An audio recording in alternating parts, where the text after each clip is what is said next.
Salut à toutes et à tous, c'est Ben, j'espère que vous allez bien. Très heureux de vous retrouver sur ma chaîne YouTube Un jour un film afin de vous faire partager mon amour du 7e art en vous proposant chaque jour un film du grand écran à voir sur le petit. Pour cette semaine, on va passer une soirée avec Brad, une autre avec George, une autre avec Sylvester et les autres. Et on aura aussi une pensée pour Michel. Alors c'est parti pour les films de la semaine.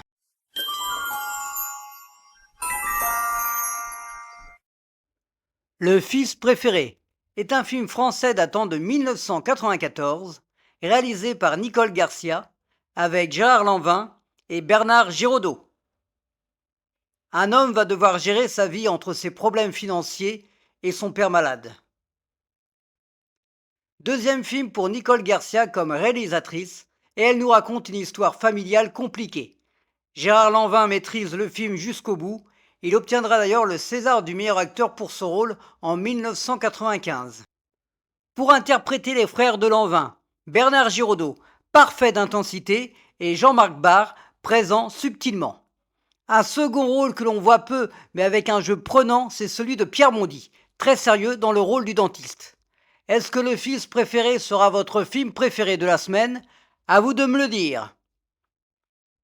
10 ans avant ce film, Gérard Lanvin et Bernard Giraudot formaient un duo de choc dans Les Spécialistes de Patrice Lecomte, dont j'avais parlé il y a quelques semaines, que vous pouvez retrouver dans mes anciennes vidéos. Elle se trouve sur la numéro 5. Le Fils préféré, sur Arte, à 21h.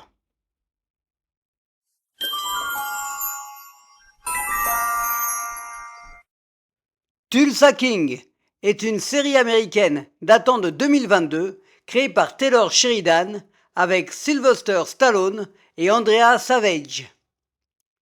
Dwight Manfredi, mafieux, sort de prison et va devoir s'exiler à Tulsa, dans l'Oklahoma. Et oui, une exception à la règle, en vous proposant ce soir une série, mais pas n'importe laquelle. Une série avec Sylvester Stallone. On en a rêvé et c'est fait. La classe incarnée, avec son costard et son cigare. Malgré son âge, toujours beaucoup de prestance et de charisme pour jouer cet homme de la mafia. Il y a de l'humour et de l'action, accompagné par une équipe de jeunes comme son chauffeur et bien d'autres, ainsi que des personnages féminins qui accompagnent bien Sly. Si vous aimez cette série, sachez que la deuxième saison a commencé depuis peu sur Paramount+. Taylor Sheridan a également créé une série magistrale, Yellowstone, avec un Kevin Costner qui en impose pour gérer son clan. Une série à la Dallas, mais plus intense et violente. À voir également sur Paramount+. Tulsa King, sur M6, à 21h10.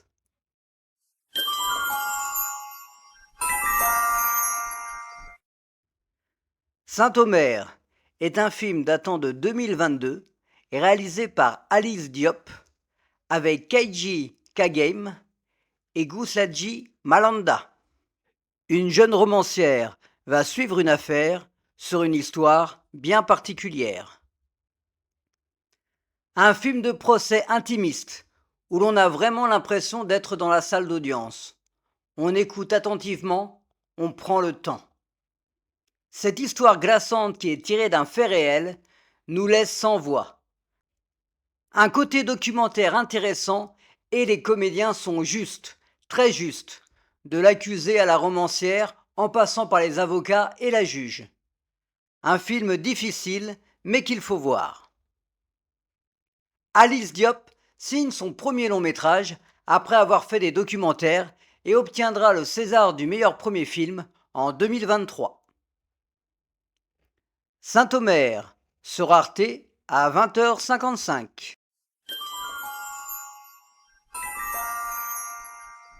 World War Z est un film américain datant de 2013 réalisé par Mark Forster avec Brad Pitt et Mireille Enos.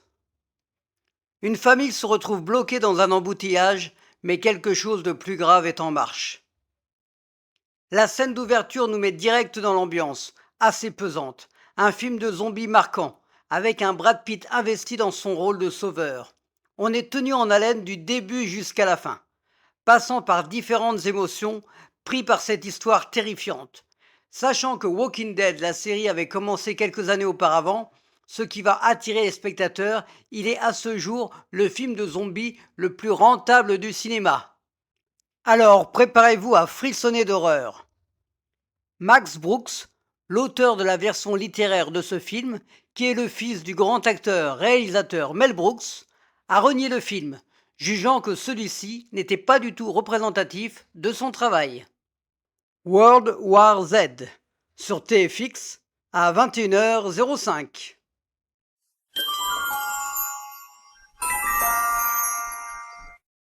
Vaiana, la légende du bout du monde, est un film américain datant de 2016, réalisé par Ron Clements et John Musker, avec les voix de Cerise Calixte et Anthony Cavana.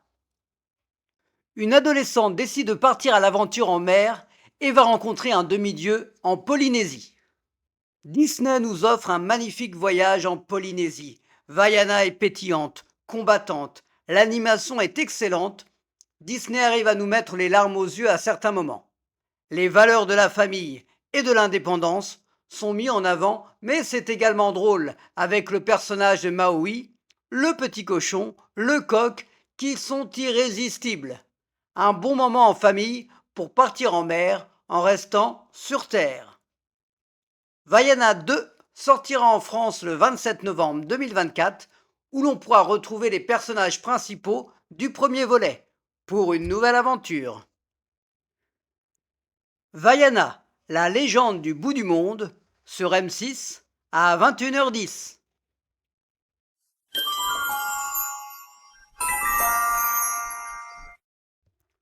Wolf est un film américain datant de 2024, réalisé par John Watts, avec Brad Pitt et George Clooney.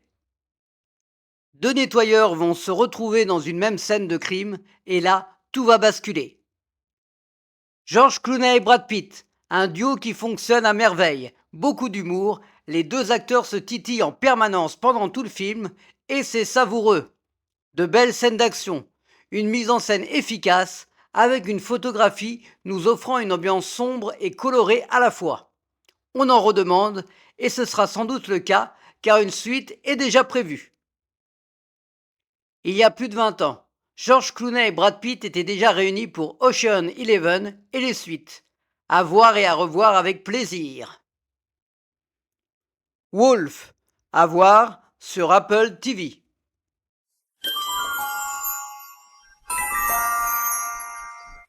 Joker est un film américano-canadien datant de 2019, réalisé par Todd Phillips avec Joaquin Phoenix et Robert De Niro.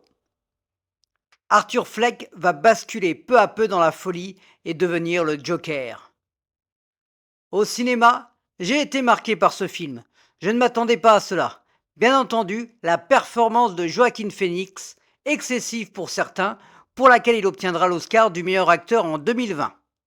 Le traitement du personnage mythique du Joker est très bien trouvé. Un hommage appuyé au film de Martin Scorsese, La valse des pantins avec Jerry Lewis et Robert De Niro, que l'on retrouve en présentateur télé.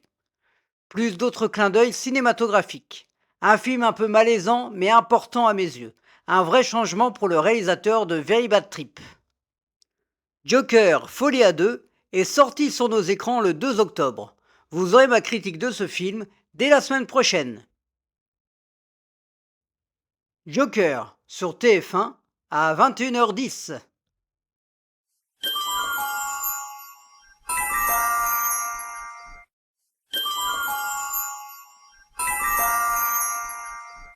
Mon coup de cœur de la semaine sera Joker, pour avoir un œil différent sur ce personnage mythique.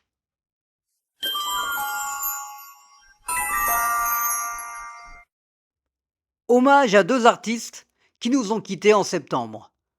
Jean-Claude Dupuis, acteur de cinéma et de théâtre. D'ailleurs, c'est dans la pièce Le Prénom avec Patrick Bruel que j'ai redécouvert ce grand comédien. Didier Kaminka était acteur, réalisateur, scénariste et dialoguiste, et bien entendu, il m'a marqué dans Banzai, aux côtés de Coluche dans ce film de Claude Zidi. Michel Blanc est mort le 4 octobre 2024 à l'âge de 72 ans. Michel Blanc, bien entendu, c'était Jean-Claude Duss dans la saga des Bronzés, également le partenaire de Gérard Lanvin dans son premier film Marche à l'ombre, puis des films plus sérieux comme Monsieur Hir de Patrice Lecomte, tiré du livre de Georges Simenon. Puis 10 ans plus tard, après son premier film Marche à l'ombre, son deuxième, Grosse fatigue, avec Carole Bouquet, que vous pourrez retrouver dès lundi sur France 3. Et enfin le film qui m'avait marqué, Tenue de soirée, de Bertrand Blier, avec Gérard Depardieu et Miou Miou. Un grand acteur, en un mot, splendide.